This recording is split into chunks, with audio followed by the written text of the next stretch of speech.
Alright, so this is two-hand Cyclone 2.0. Let's give Atziri a try. Tried it once earlier, and it worked pretty well. Just put this map away from our earlier run.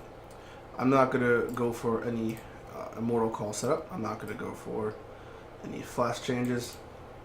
We're just going to go in with the build I use for mapping, with the gear I use for mapping.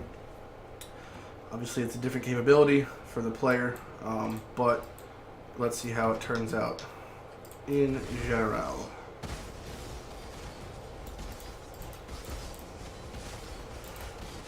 Trash is a little scary for Cyclone. Often you should take it with caution. Val Cyclone is an option for trash. But keep in mind that Val Fallen, the people with the swords and the maces, the large ones right there, hit really fucking hard.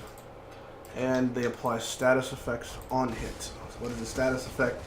Ignite, shock, freeze. Huge bummer if you get ignited. Really is. But it's not the biggest bummer if you get shocked or frozen, because that's lethal.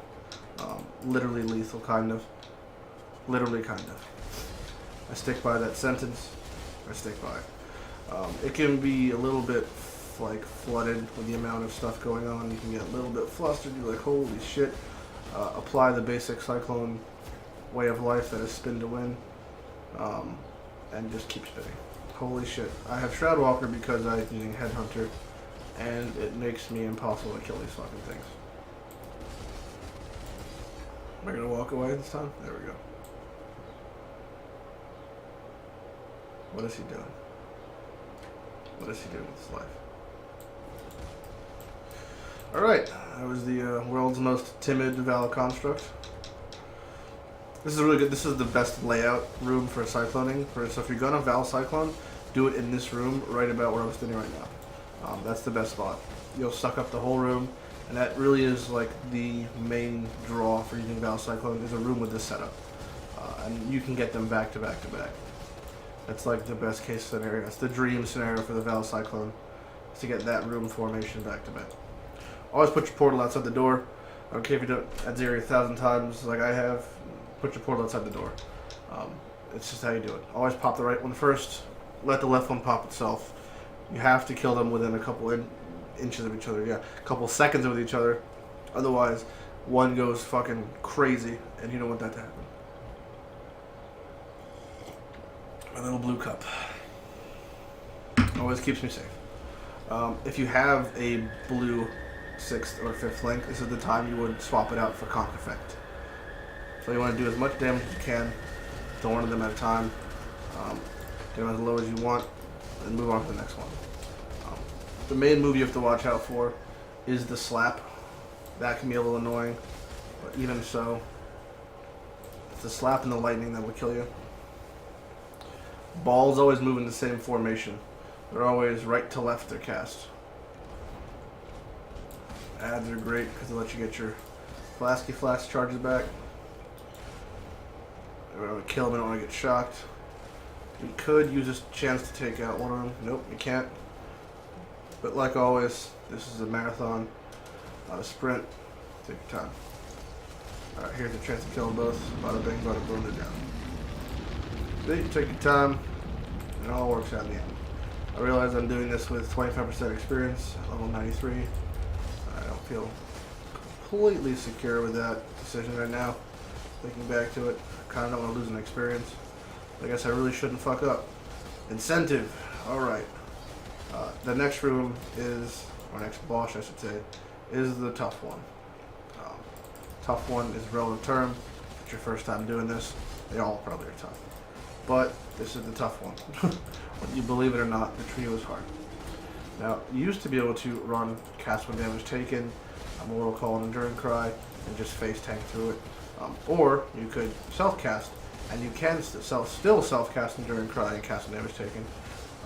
Word of warning, Enduring Cry no longer works with Spell Echo, which makes it very hard to gather, not very hard, pretty hard to gather Endurance Charges. But Endurance Charges got buffed overall. They now prevent just flat amounts of 4% damage just across the board are gone.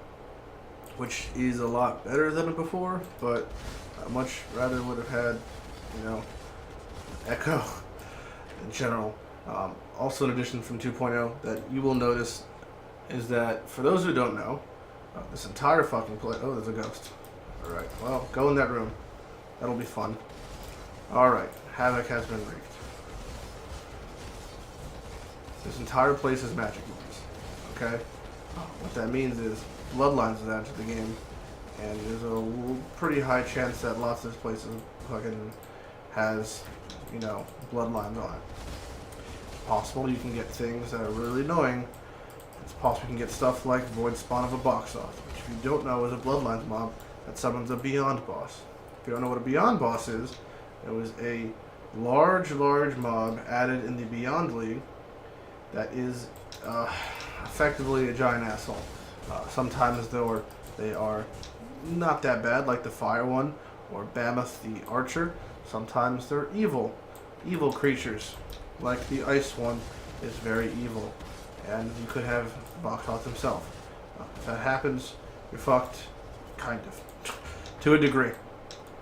Now this is the trio fight. Again, portal outside. So you're fighting three things at once, hence the name trio fight. One of them is the titty bitch in the center. Other one is dual striker over there, and in the back it is your distant relative, the Cycloner. You want to kill them. Titty bitch first, dual striker second, Cycloner last. Cycloner just does the least damage. What he really does is puts on 8 stacks of corrupting blood at once and puts chaos damage on the floor. That's easily mitigated by our flask, which we have effectively 6 chances to use. That's why you fight him last. You can pretty much face tank him. She is evil, and she casts this rain of spikes that will one-shot me at 7k life. That's fine. Dual Striker does damage. A lot of damage. Not as much damage as when he's on fire. When he's on fire, he's crazy.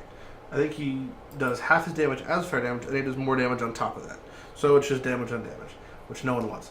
So we kill the titty bitch first. Now he's going to come and spin out. You kind of juke that in a way, and we see that it's raining, so we get the fuck out of there, pretty much. And we don't let anything touch us. It's great, this fight, because you can literally run in circles, and you just drive by her. Literally like that. But it keeps saying literally. Now this is an opportunity to talk about Unwavering Stance while I run around in circles for about a minute. Unwavering Stance is a notable passive that says you can't evade, but you can't be stunned. This fight is very good for that because you're prone to being stunned. Not just this fight, but this whole place in general. Shit hits hard, really hard, and you can get stunned, and often you will get stunned. Okay?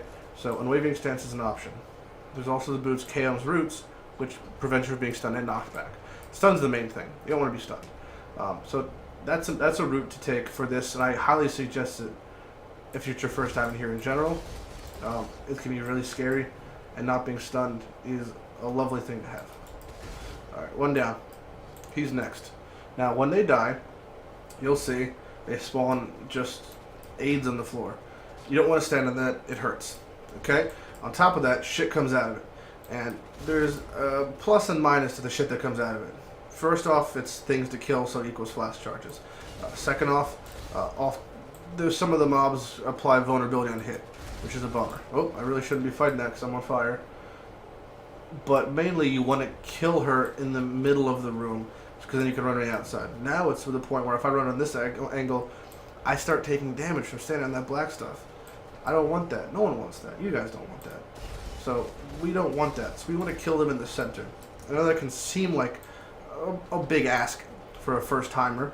You know, let alone killing them can be difficult. Now you want me to determine where I kill them? It's too much, Lighty. I know.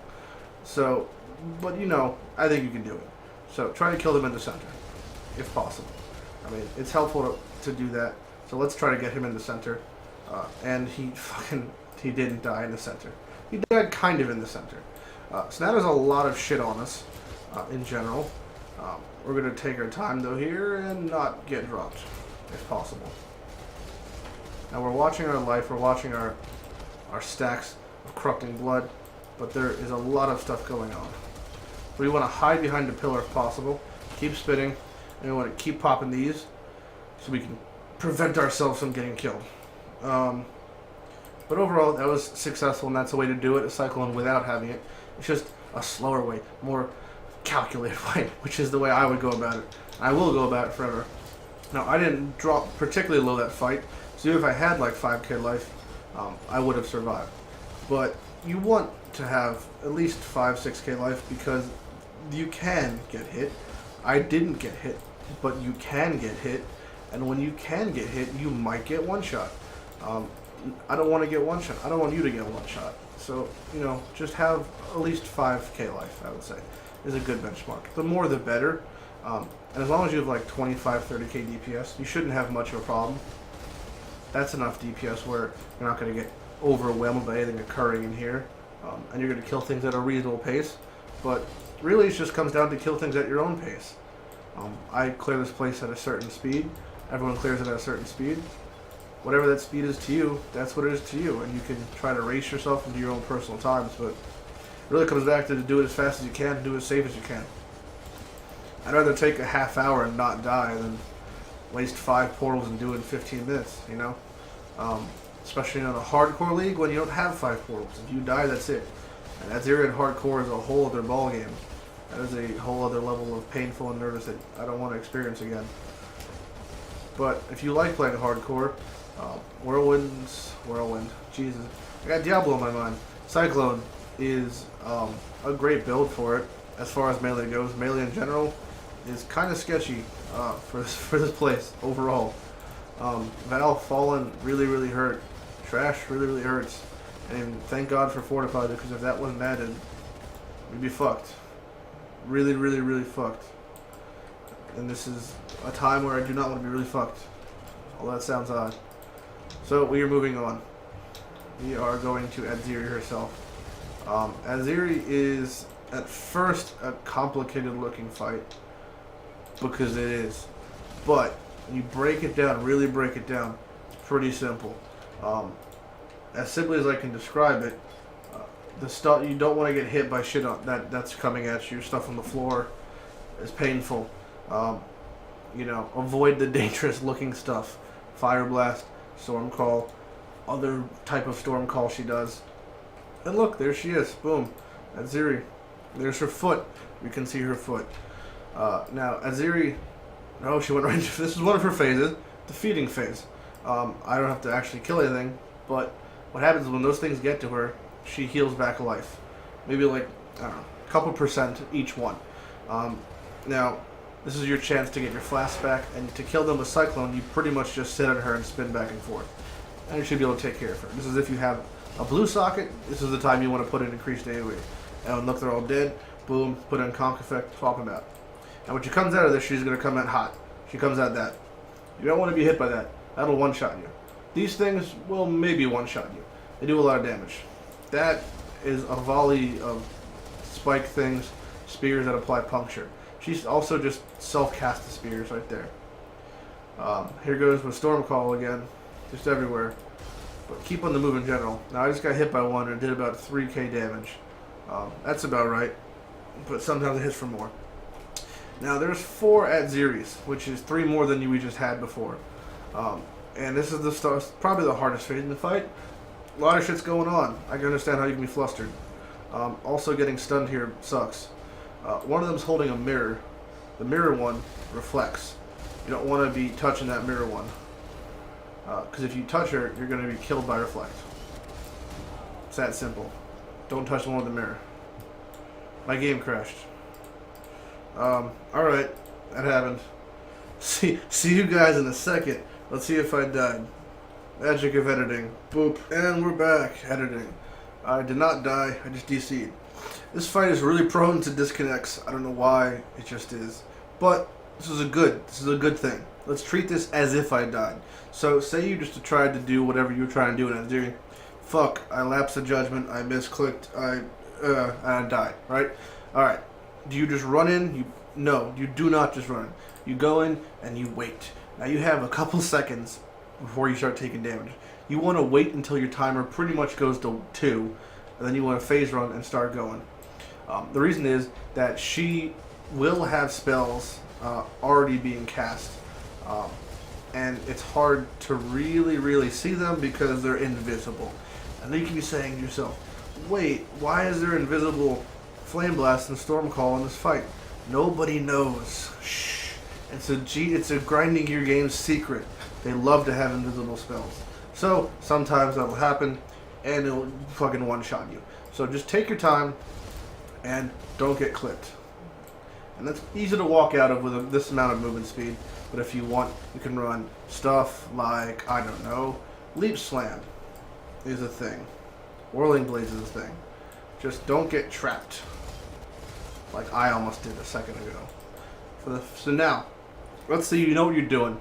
Or in the split phase. What I like to do is I like to stand in the mirror one, because then the Flame Blast one casts on me and I run to the other one across from her. And I just wait, and I keep using those times, because when she's casting Flame Blast, she's not on me. Does that make any sense? There's always a couple seconds between Flame Blasts because it takes time to channel. So you run to a spot where she's casting it, right?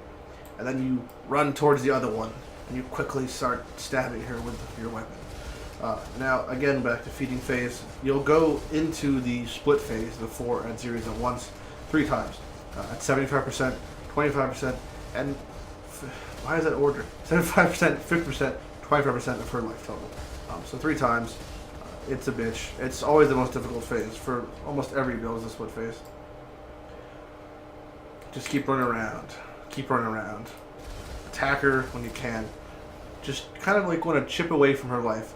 Don't get caught in corners. That sucks.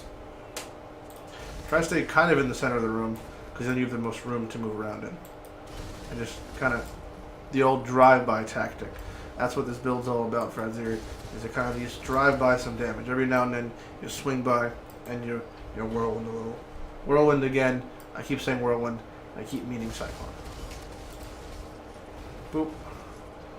So this is what I mean by baiting in a way. You wait for where she's going to cast it, and you move to her. But really, just keep moving around and kind of Rain Man it. Like say, like, all right, it's a Flame Blast over there, so I'm going to run through it, and I'm going to kill her. You find your opportunities. Oh, it crashed a second time. Well, all right, magic of editing. Magic of editing. All right, we're back another time. Do you see it a second time? Follow the first rule. Say I died again. Come in, wait a few seconds. You see she's casting shit. Wait for it to all kind of blow over, and then you make your move. Here we go. Final stretch of the Atziri fight. Oh, one more feed phase.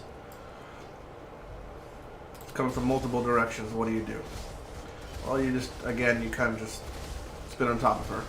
It'll all work itself out. It's not the end of the world if she, eats a couple. But this is one of the perks of Cyclone in general, is it's so good for the feeding phase, and you don't have to really swap skills. You just, if anything, swap out one gem. And you can always start spinning on her as she's doing her thing. Boom. Oh, I got hit. I'm scared. You hide. Run away. And success. We did it. We killed Atziri. And we feel great about it. And we got a flask, so we go and we kill ourselves. No, we don't. You'll get flasks, it happens. This is what I do. Is it perfect? Nope, leave it on the floor. And we're out of here. That about wraps up Atziri. It's a pretty simple fight once you get it down. I suggest before you try it, buy like 3 sets so you don't fuck up. Put on headphones, put on your favorite music that just chills you the fuck out, and you just breathe, take it down a notch. Lower your pulse. It's a slow fight. You want to take your time with it. You want to do it. It's like a waltz. It's like a dance. Okay, that's what Atziri is. It's a dance. So take your time with Atziri, especially with Cyclone. Blood Rage is really good. Phase Run's really good. Watch out for Vengeance during the split phase. I shit you not, I've almost killed myself with this gem because I walked near when she was holding the mirror, and it counterattacked her, and it hit for a ton, and I chunked myself. So be careful with that. If possible, you can take out your counterattack gem for Atziri's, in general. But yeah, any questions or comments or concerns, message me or post them on the forum so other people can also see them. I suggest that because it helps everybody. This way you can answer questions someone else had or was maybe too afraid to ask. As always, I'm Lighty, and I will see you guys later.